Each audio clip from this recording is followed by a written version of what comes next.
Mateus, capítulo 6, verso 9. O texto dessa noite é um texto bastante conhecido e eu espero que você, junto comigo, possa se alimentar de verdade. É uma palavra simples, é uma palavra objetiva, mas eu creio que Deus irá falar com a gente. Amém? Eu me reúno aqui com vocês para isso. Eu não sou pastor por mim. Uma das coisas que Deus tem me libertado e tem trabalhado na minha mente é da falta da necessidade. Não existe necessidade em ser relevante. Sabia disso?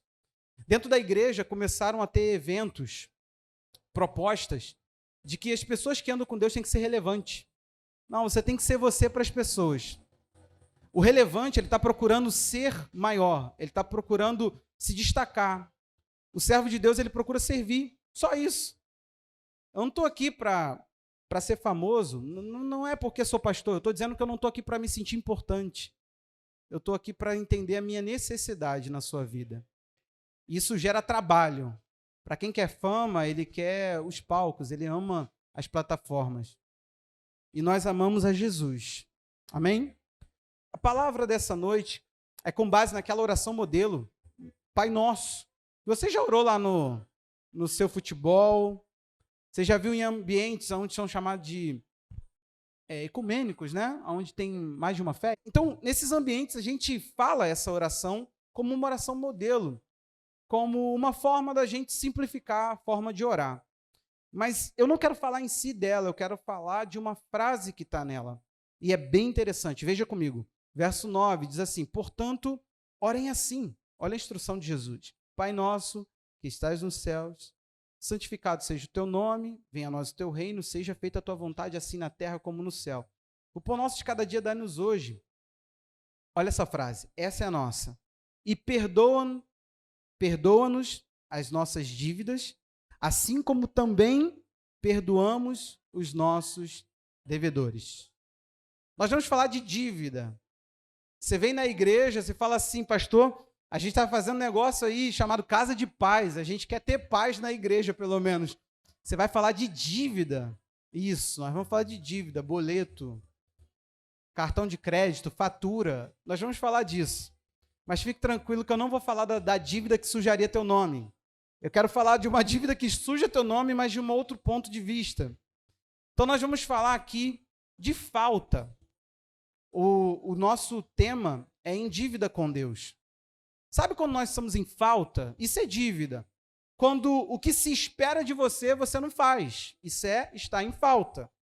Então, é tão interessante dentro do ensino bíblico a dívida, que a Bíblia não trata a dívida apenas na questão financeira. Eu devendo uma quantia a você, você me devendo uma quantia, a gente devendo quem quer que seja. A Bíblia trata dívida como um assunto que eu preciso entender a minha necessidade, o que eu preciso oferecer, e se eu não faço isso, eu estou em dívida. Compreendeu? Romanos 13, 7 diz assim: paguem a todos o que lhe é devido, a quem tributo, tributo, a quem imposto, imposto, a quem respeito, respeito, e a quem honra, honra. Ele chama de pagar. E quando ele coloca tributos, impostos, tudo bem. Mas quando ele coloca respeito, honra, nós não sabemos, às vezes, pagar coisas mínimas. Nós não estamos falando apenas de dívida no ambiente das finanças. Nós estamos falando de dívida como um todo. Então, olha o que está acontecendo nesse texto em especial. O texto, ele na realidade, ele quer nos levar a compreender, ele já parte da ideia de que eu e você temos dívida com Deus. Você já observou isso? É uma oração para ser feita todo dia. Pão nosso de cada... Então significa que amanhã eu peço o pão de amanhã e assim vice-versa. E eu peço o livramento e eu peço a vontade de Deus todos os dias. Aí é interessante que nessa perspectiva, ele está dizendo que todos os dias eu vou a Deus e eu falo para Deus, perdoa a minha dívida. Eu fico em paz de usar a palavra dívida, porque algumas versões aqui podem trazer a palavra pecado. Mas eu quero falar nessa perspectiva para você compreender que o pecado, ele é um endividamento. Então, por isso eu vou partir aqui da versão que eu estou lendo, que diz: perdoa as nossas dívidas, assim como nós perdoamos os nossos devedores. Então, querido, preste atenção. É tão forte o assunto da dívida nesse texto, que acompanhe comigo uma coisa. O texto, a oração modelo, ela termina no verso 13, mas no 14 diz assim, porque do nada, ele fala amém no final do 13 e no 14 ele inicia, porque se perdoarem uns aos outros, se perdoarem aos outros as ofensas deles, o Pai também o Pai de vocês que está no céu perdoará de vocês. Se, porém, não perdoarem aos outros as ofensas deles, também o Pai de vocês não perdoará as ofensas de vocês. Em outras palavras, o texto está lidando com a ideia de que eu quero receber, então eu também preciso ser um ofertante. Eu oferto perdão porque eu preciso do perdão. Está comigo? Não deixa nada te distrair. Então, o que a gente precisa compreender a partir desse texto? Se eu quero, se eu espero, eu ofereço. Eu sou generoso, eu pago, eu cumpro o meu dever, eu faço o que preciso fazer, eu ofereço aquilo que precisa. Se o outro precisa do meu perdão, eu dou. Mas eu quero falar dessa perspectiva, de que a Bíblia está partindo do pressuposto, de que nós, diante de Deus, sempre iremos a Ele e falaremos a Ele: perdoa a minha dívida. Gente, como é que estão seus boletos lá em cima, hein? Essa é a hora que a gente fica assim, né? Quem vai pagar essa conta? Como que você paga essa conta? Isso tudo eu quero falar. E se você for comigo na palavra, a Bíblia é muito clara que estamos em dívida com Deus. Para a nossa igreja, Paulo, em Romanos 1, lá no verso 14, ele fala que ele tinha uma dívida de pregar o evangelho. A pregação do evangelho é uma dívida. Paulo disse em 1 Coríntios 9 que ele tinha uma obrigação de pregar. Pregar não é uma opção. Falar para as pessoas aquilo que resolveria o problema delas com Deus não é uma opção. Não é uma coisa que você faz por caridade. É uma coisa que você faz por obrigatoriedade. Ao saber de uma notícia tão forte que pode resolver a tua eternidade, como é que você não compartilha um trem desse? Como é que você se sente em paz em não partilhar uma mensagem que faz a pessoa se chegar a Deus? Que nexo tem nisso? Que desfrutante da mensagem é você que não está nem aí para o outro que não ouviu? Provavelmente você não entendeu a mensagem. Porque a mensagem resolveu sua vida. Como que você não quer o outro provando dela? Aí Romanos segue dizendo que somos devedores uns aos outros do amor. E ele dá uma dica, ele diz, Romanos 13:8 diz, ninguém deva coisa alguma. Está com dívida com alguém, gente? Deixa eu te dar uma dica. Primeiro, faça o nosso curso de finanças. Ele vai te ensinar a lidar bem com dívidas. Segundo, procure a pessoa, dê uma satisfação. Fale com ela sobre a sua dívida, sobre a sua condição. Negocie, faça alguma coisa. É com o banco? Faz o mesmo. Porque ninguém podemos dever. Aí ele diz assim, a não ser o amor. Por quê? Porque o amor, ele gera dívida constante. É constante a necessidade que eu preciso de pagar o amor. O amor é uma dívida. E note que nós só estamos falando de Romanos. Quando chega, eu fiz de propósito, agora a gente volta ao 8:12, para você que anota, ele diz assim, somos, irmãos, devedores não à carne, como se estivéssemos obrigados. Por quê? A dívida geraria uma obrigação, ele diz assim, a viver segundo a carne. Ele diz que nós estamos agora endividados a viver conforme Deus. Nós somos endividados a responder a Deus. É uma dívida com Deus responder a Deus. Você, quando faz algo por Deus, você não está fazendo nada demais. Você está devolvendo o amor. Você está devolvendo o carinho. Você está devolvendo o ato feito. Deus fez por você e tem feito, sim ou não? Gente, eu estou tão maravilhado com Deus esses últimos tempos. Tem coisa que a gente não está nem precisando entrar na área do crer para receber. Tem coisa que eu até me questiono se eu creio e estou recebendo. E eu não me refiro a bens materiais, não. Eu me refiro à profundidade. Eu me refiro ao meu momento com Deus hoje.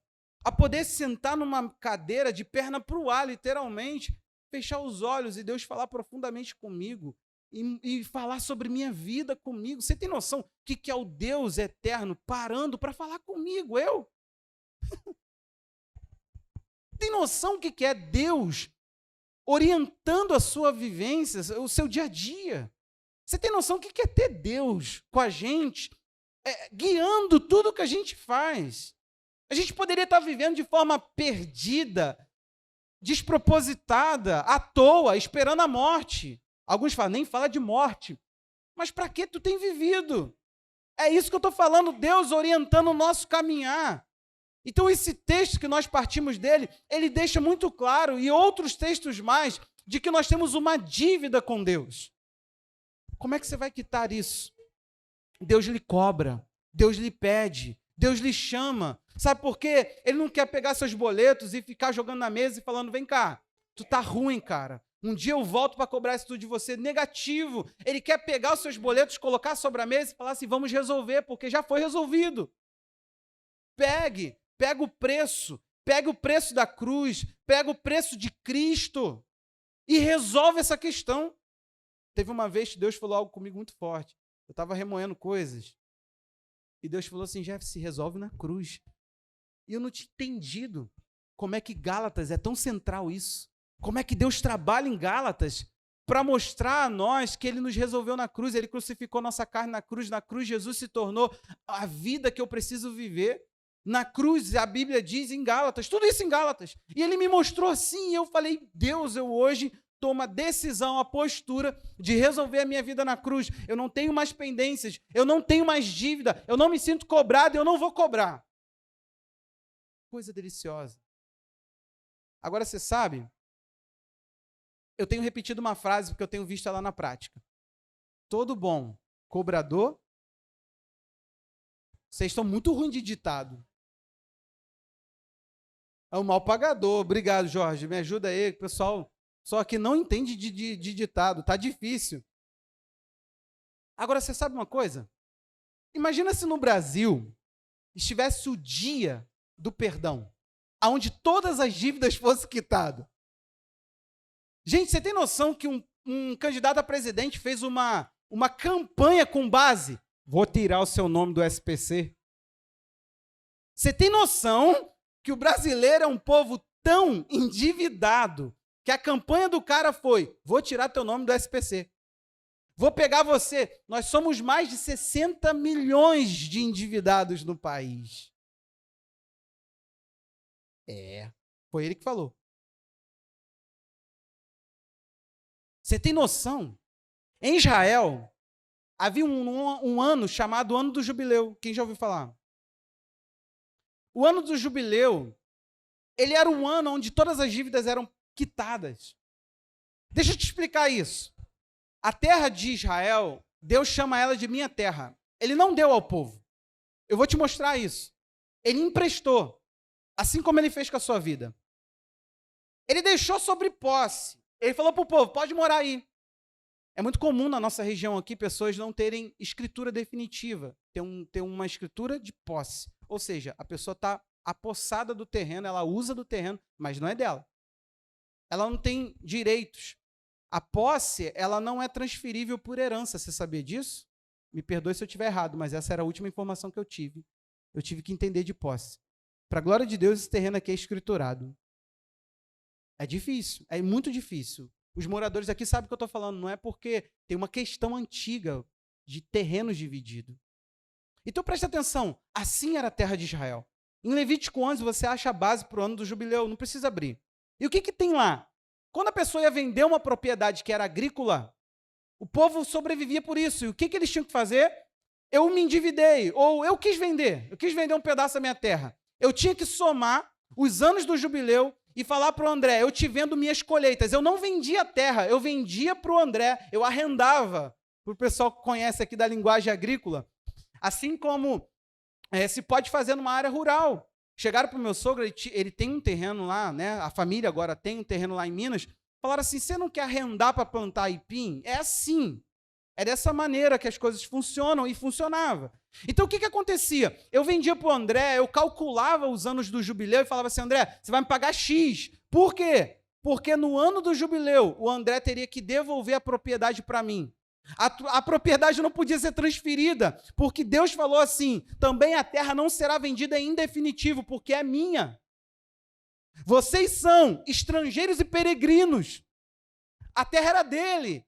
Então, o que acontecia? Em caso de venda, a venda era feita nessa forma. Agora, em caso de endividamento, era diferente. Quando o camarada ficava endividado e ele queria se livrar, ele começava a ficar mal na sua administração, ele falava assim, André, compra minha terra. Ou, André, eu tenho uma dívida contigo, eu vou te pagar naquela terra ali. O que podia acontecer? Um parente próximo a mim podia ir até o André e falar assim, André, faz o seguinte, a dívida do Jefferson é minha e eu vou comprar a terra. Ele não comprava a terra para ele comprava a terra para a família continuar sobre posse, porque Deus havia colocado na responsabilidade da família administrar aquele pedaço de terra. Olha que doido, gente. Gente, é muito organizada essa lei de Deus. Então, o que nós temos aqui? A Bíblia diz que Jesus, ele foi o nosso resgate. O parente tinha que ser próximo, por isso que Hebreus 2:10 vai dizer que Jesus se fez como nós. E ele não se envergonha de ser chamado nosso irmão. Ele falou, eu me fiz íntimo de vocês, eu me fiz próximo a você para resgatar você para Deus. Você é uma propriedade que Deus quer de volta. Você está aí, meu irmão? Você é uma propriedade que Deus deseja. Você é uma propriedade que Deus paga para te ter. E sabe o que é interessante? Jesus, a primeira vez que ele foi pregar, ele pegou e entrou numa sinagoga e ele abre o profeta Isaías e vai ler. Isaías 61. O texto bíblico diz que o texto continuava dizendo, e o dia da vingança do nosso Deus. A Bíblia diz que Jesus fala isso aqui, ó. O ano aceitável do Senhor. Ele falou que ele foi ungido pelo Espírito para anunciar a liberdade, em resumo, pregar, anunciar, e ele diz, pôr em liberdade as pessoas e anunciar o ano aceitável do Senhor.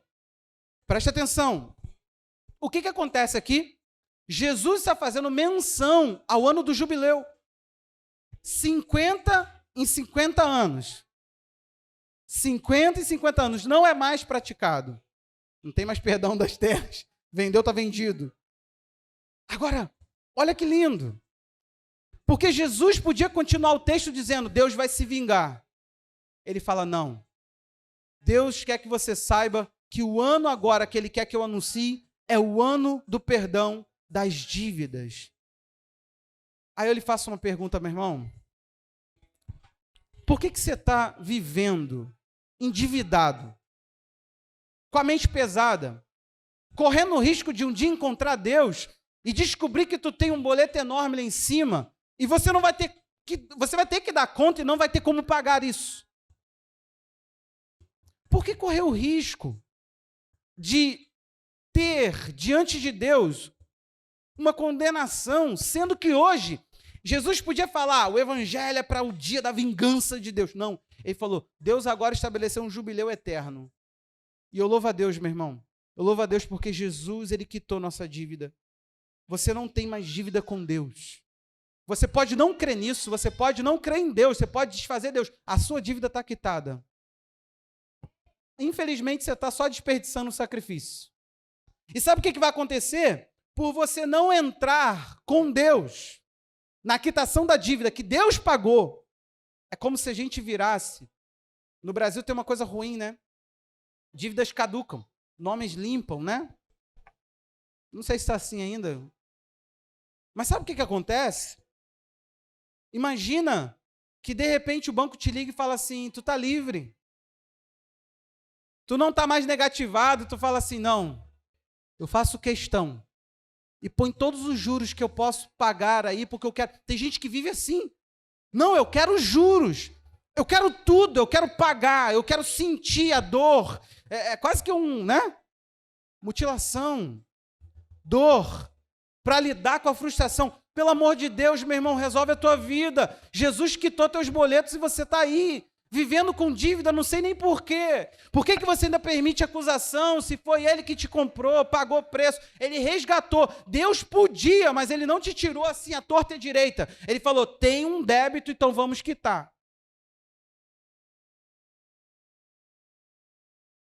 Como que Deus pagou nossa dívida? A Bíblia diz em Mateus 20, 28 que o Filho do Homem, ele veio não para ser servido, mas para servir e dar a sua vida em resgate de muitos. E eu espero que você seja um deles. 1 Coríntios 1,6 vai dizer: vocês foram comprados por preço, agora, pois, glorifiquem a Deus no corpo de vocês. Vocês foram comprados por preço, tem algo. Deus não arrancou você à torta e à direita, não tirou de qualquer maneira. Ele quitou o seu boleto. Agora a palavra vai dizer, em 1 Pedro 1,18, sabendo que não foi mediante coisas perecíveis como prata ou ouro que vocês foram resgatados da vida inútil que os seus pais lhe legaram. Mas ele diz, pelo sangue do Cordeiro. Jesus precisou da vida.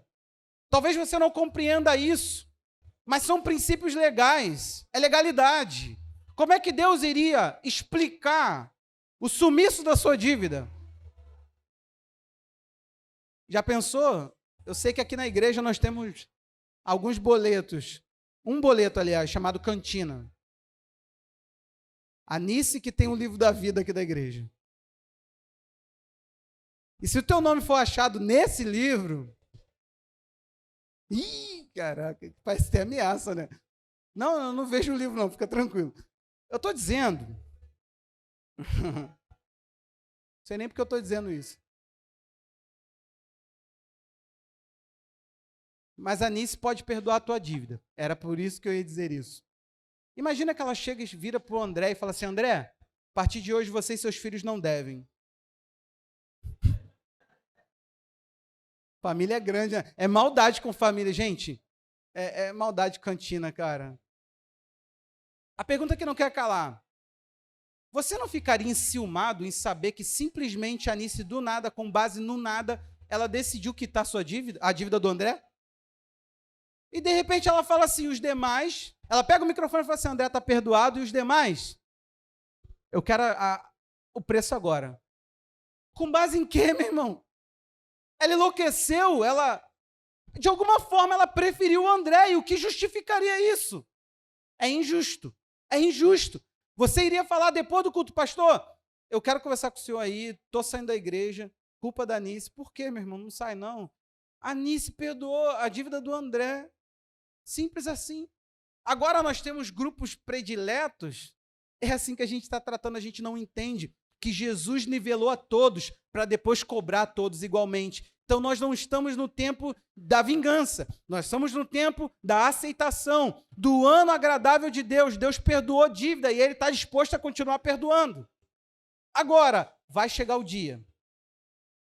Leia comigo um texto.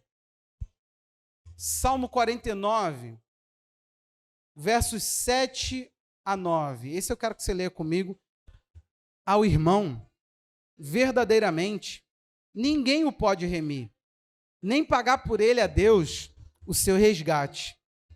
Pois a redenção da alma deles é caríssima, e cessará a tentativa para sempre, para que possa continuar a viver perpetuamente e não venha morrer. O que o texto está dizendo? Está sendo feita menção a exatamente isso, como que se resgata alguém. Como que pagaria? Como que quitaria o débito da pessoa com Deus? E ele diz assim, olha aqui para mim, é caríssimo. Meu irmão, como é que você poderia quitar isso? Só o sangue de Cristo. Jesus precisou ir lá e morrer. Morreu nossa morte. Só que ele ressurgiu para nos dar a oportunidade de vencer a morte. Eu digo a todos que, se tem algo que Jesus garantiu para nós Deus não é Deus de mortos. Para que a morte, quando ela vier sobre você, ela só trague o seu corpo, pois esse é o último inimigo, a palavra deixa claro que nós não venceremos agora. Mas um dia, quando a morte chegar, nós teremos que passar pelo momento onde a nossa alma, ela será ou não tragada pela morte. Essa é a dinâmica da morte. A alma, a parte interior do homem, a vida real do homem, ela não será tragada. A morte não encontrará lugar para tragar a sua alma. Por quê? Porque a vida de Cristo já venceu por você essa morte. Você entende isso? Você entende que a sua alma... É interessante. A Bíblia conta uma parábola que muitos estudiosos batem na tecla de que isso não foi apenas uma parábola. Jesus fez descrição de nomes. Não é normal em Jesus. Era um certo homem. E de repente Jesus fala do rico e o Lázaro. Eu sei que você viu a Record, irmão.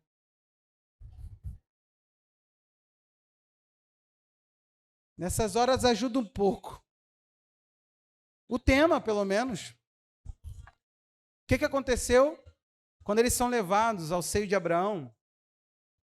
Está um num lugar, outro no outro. Será que dá para ver paraíso? Não viaja. É só alguma descrição para a gente ter uma ideia. O que a gente precisa saber? A gente precisa ter consciência de que quando o mendigo, o homem que ficava lá, o Lázaro, né? Ficava lá comendo na vida, sofrendo, de repente, quando ele vai morrer, a Bíblia diz assim, que os anjos o levam. Querido, o corpo caiu aqui, pode ficar tranquilo, a tua alma vai, ó. Tu não vai sentir falta de ninguém. Tem algo que tu não vai querer voltar. Eu acho interessante toda a descrição de pós-morte, já viu? Só volta. Todo mundo fala isso, não sei se é clichê, não sei se é mentira. Eles falam assim, eu não queria voltar. É exatamente isso que a Bíblia proclama. Você será abraçado por uma outra realidade que será superior a tudo isso aqui. Agora o contrário também é verdade. A Bíblia não traz descrição, só fala que ele foi parar no lago de fogo. Assim, isso não é tom de ameaça, pelo amor de Deus. Isso não muda a mente de ninguém, ameaçar, ficar falando de inferno, não. Eu estou te mostrando que quando Deus ele veio dar a vida de Cristo, ele queria garantir para nós, olha agora, abra a mente para ouvir isso. Descrentifica isso. A vida eterna. Ele queria uma outra vida, um outro destino. É tão forte em Deus que a Bíblia diz que nós ressurgiremos e habitaremos um novo corpo. Haverá novos céus, nova terra. O que vem por vir? O que a gente tem que ter como garantia? Deus queria que a gente vivesse, mas vivesse debaixo da essência dele. E ele proveu isso. Então deixa eu te falar uma coisa. Você não está numa igreja, ouvindo um pastor, ouvindo de uma religião, não. Isso tudo aqui tem a ver com a vida que Deus espera que nós tenhamos. Você entende isso? Você entende que por rejeitar isso, não sobra nada. Não tem explicação. O que a gente está fazendo aqui? Eu sou crente por opção, amo a Jesus, eu fui conquistado por Deus. Mas eu também hoje não enxergo lógica de ficar sem Ele. Eu já ensaiei parar de ser pastor na minha cabeça várias vezes. Mas eu nunca ensaiei deixar Jesus. Porque eu faria o quê? Eu iria correr atrás de prazeres que hoje eu ia fazer, amanhã ia ter que fazer de novo, e de novo, e aquilo não me preencheria. E aí eu ia fazer o quê da minha vida? Aí eu ia desfrutar, e depois eu ia ter uma eternidade na perdição eterna. Isso não sairia de mim, meu irmão. E não é por medo, é por lógica. Eu não quero me perder. Você está entendendo? Agora, Cristo hoje quer te achar.